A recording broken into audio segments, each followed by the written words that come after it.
दोस्तों, कहानी की शुरुआत साल 1997 से होती है, जहां एक गाड़ी में जिन नाम के लड़के की आंख खुलती है। हर समय जिन अपनी माँ, अपने पिता और अपने बड़े भाई यूसुफ के साथ रहता है। तभी हमें पता चलता है कि ये सब लोग एक नए घर में शिफ्ट हो रहे हैं। जब वो अपने नए घर पर पहुंचते हैं तो जिनको ये घर जाना पहचाना सा लगता है, जबकि उसने इस घर को पहले कभी देखा ही नहीं था। उसे ऐसा लगता है जैसे उसने इस घर को अपने अतीत में देख रखा हो। फिर हमें बताया जाता है कि जिन का भाई यूसुफ हमेशा से ही अपनी क्लास का टॉपर था और उसने अपनी ग्रेजुएशन भी एक टॉप यूनिवर्सिटी से की थी। वो खेल कूद में भी काफी परफेक्ट था, जिसने उसे लड़कियों के बीच काफी पॉपुलर बना दिया था। यूसुफ किसी भी तरह का कोई नशा नहीं करता था। वहीं दूसरी तरफ जिन एक एवरेज बच्चा था और उसे अक्सर मेंटल ब्रेकडाउन होते रहते थे, जिसके लिए उसे रोज दवा लेनी पड़ती थी। जिनको लगता है कि उसके झंझट भरे जीवन में आगे क्या होगा। एक साल पहले कार एक्सीडेंट में यूसुफ का पैर टूट गया था, जिसके कारण अब वो लंगड़ा कर चलता है। जिन और यूसुफ को एक साथ एक ही कमरे में रहना पड़ेगा दोस्तों, क्योंकि पिछले मकान मालिक ने अभी तक उस छोटे से कमरे को खाली नहीं किया था जिसमें यूसुफ रहने वाला था। रात को डिनर के समय जिनको ऊपर के उसी छोटे कमरे से कुछ आवाज सुनाई देती है, लेकिन उसका परिवार ऐसी कोई आवाज सुनने से मना कर देता है। बाद में उसी रात जिनको दोबारा उसी कमरे में तेज आवाज सुनाई देती है। फिर वो तहकीकात करने के लिए आगे बढ़ता है, लेकिन इससे पहले कि वो अंदर जा पाता है, उसका भाई यूसुफ उसे रोक लेता है। अब यूसुफ अपने छोटे भाई को बारिश में घुमाने बाहर ले जाता है। दोनों भाई पास ही की एक पहाड़ी की चोटी पर चलते हैं। जब वो दोनों मौसम का आनंद ले रहे होते हैं तो अचानक यूसुफ के पास उसके पिता का फोन आ जाता है और वो उसे जल्द से जल्द घर बुलाते हैं, जिसके कारण उसे जिन को पहाड़ी पर अकेला छोड़कर जाना पड़ता है। घर वापस जाते समय कुछ बदमाश यूसुफ को चारों तरफ से घेर लेते हैं और उसे किडनैप करने की कोशिश करते हैं। यूसुफ उन्हें मुंह तोड़ जवाब देता है और तभी इसी बीच जिन की नजर इस झगड़े पर पड़ती है। जिन अपने भाई को बचाने की पूरी कोशिश करता है, लेकिन बदमाश यूसुफ को ले जाने में कामयाब हो जाते हैं। घबराया हुआ जिन घर वापस आता है और मानसिक तनाव से बाहर निकलने के लिए सबसे पहले इस हादसे के बारे में अपने माता पिता को बताता है। फिर जिन एक सपना देखता है जिसमें किसी से मोटे तौर पर पूछताछ की जा रही थी।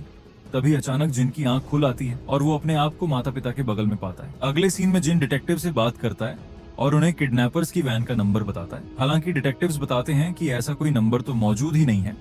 इसी तरह कई दिन बीत जाते हैं, लेकिन परिवार के पास फिरौती के लिए कोई भी कॉल नहीं आता। एक दिन जिनको उस छोटे से कमरे से वही आवाज वापस सुनाई देती है और उसे किसी से पूछताछ की जाने वाला सपना दोबारा दिखाई देता है। तभी अचानक 19वें दिन यूसुफ सही सलामत कर लौट आता है। हालांकि उसे पिछले 19 दिनों से कोई भी घटना याद नहीं थी। डॉक्टर्स का मानना है कि ये एक भूलने की बीमारी के कारण होता है और इसमें परिवार सिर्फ एक चीज कर सकता है और वो है इंतजार। उस रात जिन यूसुफ को घर से बाहर निकलते हुए देख लेता है। अगले दिन किसी कारणवश जिन अपनी दवा लेना भूल जाता है। नाश्ते के समय जिन यूसुफ से पूछता है कि कल रात चुपके से तुम कहाँ गए थे, जिस पर यूसुफ बाहर जाने से इनकार कर देता है। जब यूसुफ बाहर जाता है तो जिन को थोड़ा अटपटा लगता है, क्योंकि यूसुफ लेफ्ट पैर के बजाय राइट पैर से लंगड़ा कर चल रहा था। आज रात जिन अपनी स्टडी टेबल पर ही सो जाता है और इसी मौके का फायदा उठाकर यूसुफ एक बार फिर बाहर जाने के लिए तैयार हो जाता है। इस बार यूसुफ सुनिश्चित करता है कि जिन गहरी नींद में है या नहीं। यूसुफ जिन की आंख के पास एक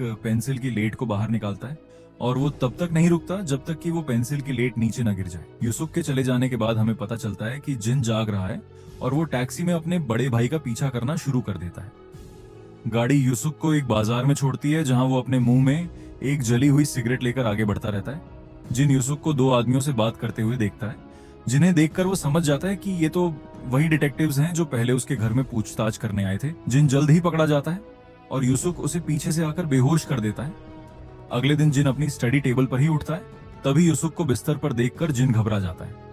वो जल्दी से अपने आप को बाथरूम में बंद कर लेता है। तब सुजन से पूछता है तो उन्हें खुद को बाथरूम में बंद कर लिया। तो जिन उसे कल रात के बारे में सब कुछ बताता है, जिस पर उससे कहता है कि तुमने फिर से कोई सपना देख लिया है। हालांकि जिन जोर देकर कहता है मैं अपने होश में हूँ और मैं जानता हूँ कि मैं क्या कर रहा हूँ। जब सुजिन जवाब देना बंद कर देता है तो जिन चुपचाप एक एल्यूमिनियम पाइप लेकर बाथरूम से बाहर निकालता है। हालांकि जल्द ही यूसुफ उस पर हावी हो जाता है और उसे शांत करने की कोशिश करता है। यूसुफ उससे कहता है कि पेंसिल से लेकर टैक्सी तक जो कुछ भी तुम कह रहे हो वैसा कुछ भी नहीं हुआ है। फिर यूसुफ जिनसे पूछता है कि कल तुमने अपनी दवाई ली थी, जिसे सुनकर जिन शांत हो जाता है क्योंकि उसे याद आता है कि कल उसने अपनी दवाई नहीं ली थी। फिर जिन अपनी दवाई लेता है और यूसुफ दोबारा बाहर चला जाता है।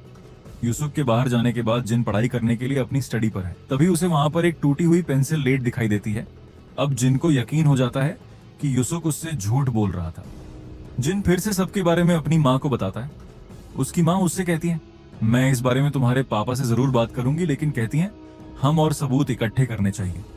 हालांकि बाद में उस रात जिन चुपके से अपनी माँ को बात करते हुए सुन लेता है। अब जिन को पता चल जाता है कि ये उसका असली परिवार नहीं है और ये लोग उसका परिवार होने का ढोंग कर रहे हैं। तभी जिन की माँ को बाहर जिन के मौजूद होने का एहसास होता है। फिर वो चेक करने के लिए जिन के कमरे की ओर जाती है। किसी तरह सही समय वापस आने में कामयाब हो जाता है। उसकी माँ के जाने के बाद जिन खिड़की से कूदकर घर से बाहर निकल जाता है और इस प्रक्रिया के दौरान उसे चोट भी लग जाती है। तभी बाहर उसकी मुलाकात उसके नकली पिता से होती है और कुछ ही देर में जिन की माँ भी बाहर आ जाती है। जब जिन के पिता उसे रोकने की कोशिश करते हैं तो जिन उन्हें धक्का देकर भाग जाता है।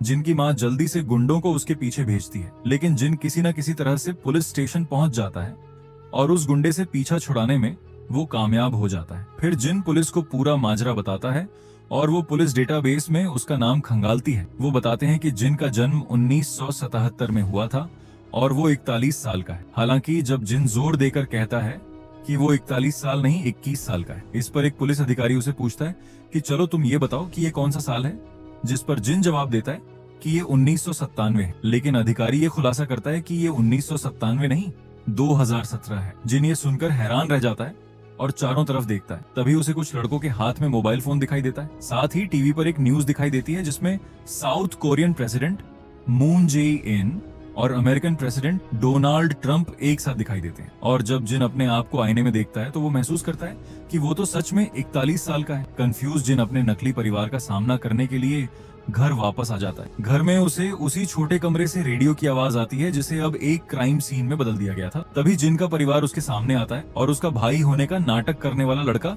जिनको बताता है कि जिस कमरे में वो खड़े हैं उस कमरे में 20 साल पहले एक टीनेज लड़की और उसकी माँ की हत्या कर दी गई थी। जब पुलिस कई सालों तक हत्यारे को पकड़ने में नाकाम रही तो मामला ठंडा पड़ गया। इसलिए पीड़ितों के परिवार ने हत्यारे को ढूंढने के लिए नकली जिन को काम पर रखा। फिर थोड़ी तहकीकात करने पर उस हत्यारे की पहचान जिन के रूप में हुई। यहाँ ऐसे सीन फ्लैशबैक में शिफ्ट होता है जहाँ हमें दिखाया जाता है कि उस हत्या करने वाले को कबूल करने के लिए जिन को किडनैप कर लिया गया था और उसे बुरी तरह से पीटा गया था, लेकिन जिन ने अपनी बेगुनाही बरकरार रखी। साइक्रेटिस्ट पार्क का जिन का फर्जी पिता इन्वेस्टिगेशन टीम को बताता है कि जिन अपनी याददाश्त खो चुका है क्योंकि ये घटना बहुत ही नाक थी। इन्वेस्टिगेशन टीम साइक्रेटिस्ट पार्क से कहती है कि क्यों न जिन को हिप्नोटाइज करके वापस 1997 में भेज दिया जाए, क्योंकि उन्हें उम्मीद थी कि अगर जिन उन हत्या की घटनाओं को फिर से देखेगा तो हो सकता है कि उसकी याददाश्त वापस आ जाए और वो उन्हें बता सके कि उस दिन क्या हुआ था। इधर सब कुछ प्लान के मुताबिक ही चल रहा था, लेकिन उस रात जिन ने यूसुफ को प्रण होते हुए देख लिया था। दरअसल यूसुफ को धोखाधड़ी के केस में गिरफ्तार किया गया था और वो 19 दिनों तक इसलिए गायब था क्योंकि इतने समय में वो जेल में था। पर फिर 19 दिन पूरे होने के बाद वो जमानत पर बाहर आ गया। तभी इस बात का खुलासा होता है कि उस छोटे से कमरे से आ रही आवाज किसी और की नहीं बल्कि उन इन्वेस्टिगेशन ऑफिसर की थी जो वहां पर काम कर रहे थे। अब कहानी वापस प्रेजेंट में आ जाती है। यूसुफ जिन को एक ऐसी जगह ले जा रहा था जहां उसे उन 2 मासूम जानों की मौत की कीमत चुकानी पड़ेगी। जिन अपनी बेगुनाही बरकरार रखता है और वैन से बाहर कूद जाता है। यूसुफ उसका पीछा करता है, लेकिन आखिर में उसकी गाड़ी एक पेड़ से जाकर टकरा जाती है। वहीं दूसरी तरफ जिन को भी एक अजनबी ट्रक टक्कर मार देता है, जिसके कारण उसकी 1997 की याददाश्त वापस आ जाती है। यहाँ ऐसे सीन शिफ्ट होता है और हमें 1997 में फिल्म का शुरुआती सीन दिखाया जाता है। उस समय जिन अपने असली माता पिता और अपने बड़े भाई के साथ था। तभी अचानक कार एक्सीडेंट में उसके माता पिता की मौत हो जाती है और उसका बड़ा भाई सुख बुरी तरह से घायल हो जाता है। यूसुफ की सर्जरी करवाने के लिए जिन को पैसों की सख्त जरूरत थी, लेकिन 1997 क्राइसिस की वजह से ये बहुत ही कठिन समय था। हताश जिन नौकरी की तलाश में ऑनलाइन जाता है, जहां एक अनजान व्यक्ति उसे मैसेज करता है कि अगर वो किसी की पत्नी को मार देता है तो वो उसे मुंह मांगी रकम देने का वादा करता है, लेकिन जिन को घर में मौजूद बाकी 2 बच्चों को बिल्कुल सुरक्षित छोड़ना होगा। बताए गए घर में पहुंचने के बाद जिन की अंतरात्मा उसे इस काम को अंजाम देने की इजाजत नहीं देती। वो यहाँ से जाने ही वाला था, लेकिन तभी दोनों माँ बेटी जिन को देख लेती हैं और जोर जोर से चिल्लाने लगती हैं। जिन घबरा जाता है और हड़बड़ाहट में वो दोनों माँ बेटी को मार देता है। तभी एक छोटा बच्चा बाहर आता है और जिन को देख लेता है, लेकिन जिन उसे वापस अपने कमरे में जाने के लिए कहता है। जैसे ही जिन इस घर से आने लगता है तो उसे पता चलता है कि ये तो उसी डॉक्टर का परिवार है जो उसके भाई यूसुफ का इलाज कर रहा था। अब जिन उस अनजान आदमी से मिलता है जो कि असल में उसके भाई का डॉक्टर था, और अब जिन ये जानने की कोशिश करता है कि डॉक्टर अपने ही परिवार को क्यों मरवाना चाहता था। फिर डॉक्टर उसे बताता है कि पैसों की कमी ने उसे बैंक करप्ट कर दिया था